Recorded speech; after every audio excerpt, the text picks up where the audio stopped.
Welcome friends, मैं शरद एक बार फिर आप सभी का स्वागत करता हूं आपके अपने YouTube channel all in one by Sharad Babu पर। तो दोस्तों, जैसा कि आप बोर्ड पर देख रहे होंगे, आज हम पढ़ने वाले हैं भारत के जलप्रपात यानी कि वाटरफॉल्स। तो कुछ इम्पोर्टेंट जलप्रपात हैं जहां से पेपर में एक क्वेश्चन पूछा जाता है और ये स्टैटिक का हमारा पार्ट है। हम धीरे धीरे स्टैटिक के सभी जितने भी हमारे पार्ट हैं धीरे धीरे लेकर आएंगे और उन सभी पार्टों में हम जितना भी टॉपिक है सब कवर करेंगे। तो पहला टॉपिक यहाँ पर हमने स्टैटिक का उठाया है जिसका नाम है भारत के जलप्रपात। जलप्रपात का मतलब होता है झरना।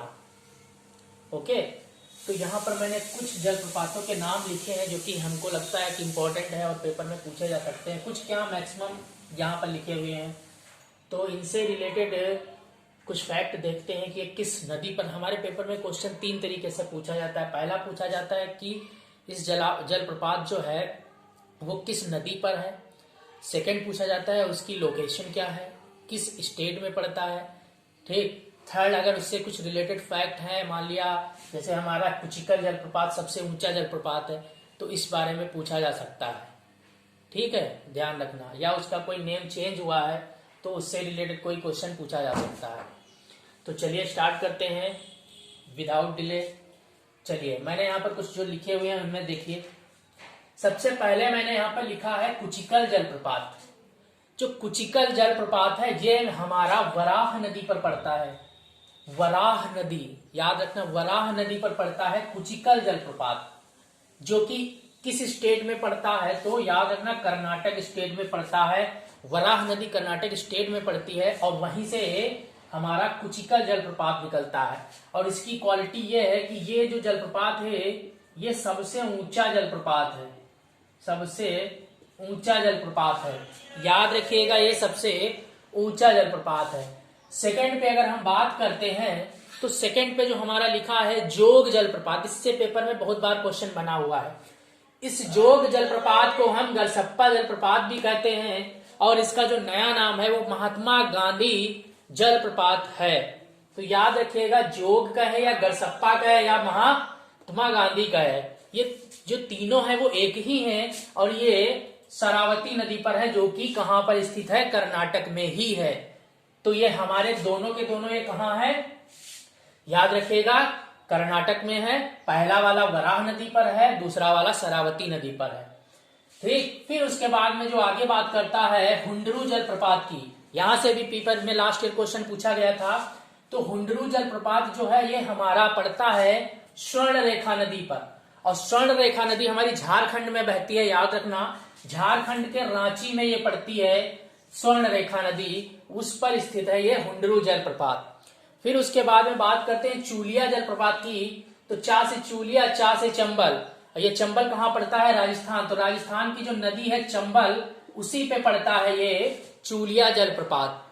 फिर अगले की बात करते हैं धुआंधार जलप्रपात। धुआंधार जलप्रपात ये हमारा पड़ता है नर्मदा नदी पर।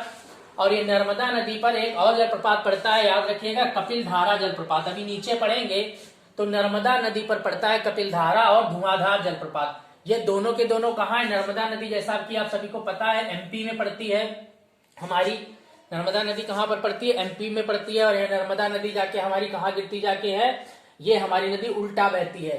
ठीक। तो ये याद रखना, आगे बताएंगे नदियों वाले पार्ट में। फिलहाल यहाँ पर ये समझते हैं कि धुआंधार जलप्रपात कहाँ पड़ता है, नर्मदा नदी में पड़ता है, नर्मदा नदी पर और एमपी में पड़ता है। फिर येना जलप्रपात कहाँ है, तो याद रखिएगा येना जलप्रपात है ये हमारा पड़ता जाके है महाबलेश्वर। महाबलेश्वर में एक छोटी सी नदी है महाबलेश्वर, वहां मतलब महाराष्ट्र की ये नदी है, महाराष्ट्र की ये नदी है, महाराष्ट्र की ये नदी है। ठीक। महाराष्ट्र में एक स्थान है महाबलेश्वर, वहीं से हमारी एक और नदी भी निकलती है, याद रखिएगा, गोदावरी। तो वहीं पर ये येना जलप्रपात पड़ता है। फिर उसके बाद में जो वेरी इंपॉर्टेंट है शिव समुद्रम जलप्रपात। शिव समुद्रम जलप्रपात पड़ता है कावेरी नदी पर, कर्नाटक में पड़ता है, कावेरी नदी पर कर्नाटक में पड़ता है।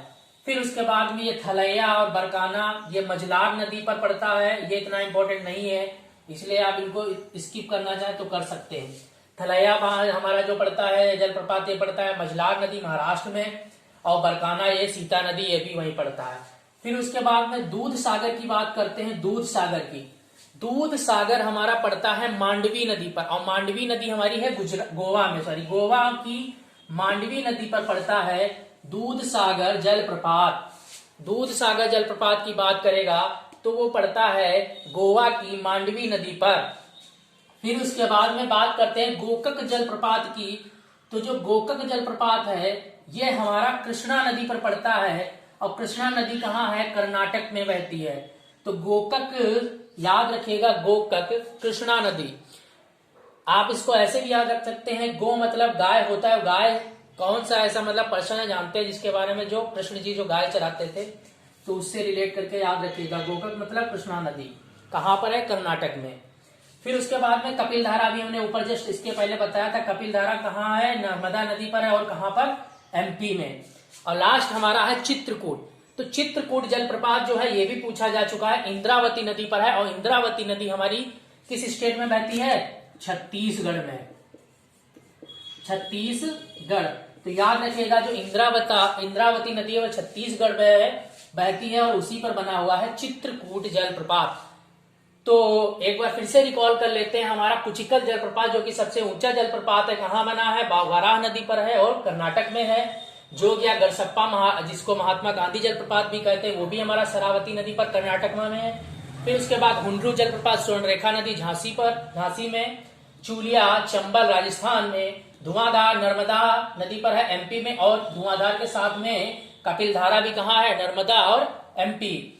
फिर उसके बाद में येना महाबलेश्वर मैंने बता दिया। शिव समुद्रम याद रखना, कावेरी नदी और कर्नाटका में स्थित है। फिर दूध सागर मांडवी गोवा, और गोकक कृष्णा कर्नाटक, और चित्रकूट इंद्रावती छत्तीसगढ़। तो ये छोटा सा टॉपिक था, उम्मीद करते हैं समझ में आया होगा, और इसको तैयार करने में आपको 10 से 15 मिनट से ज्यादा समय नहीं लगेगा, और यहाँ से क्वेश्चन पेपर में अगर आता है तो निश्चित तौर पे आप इसको बना पाएंगे। ओके, धन्यवाद वीडियो देखने के लिए, थैंक्स।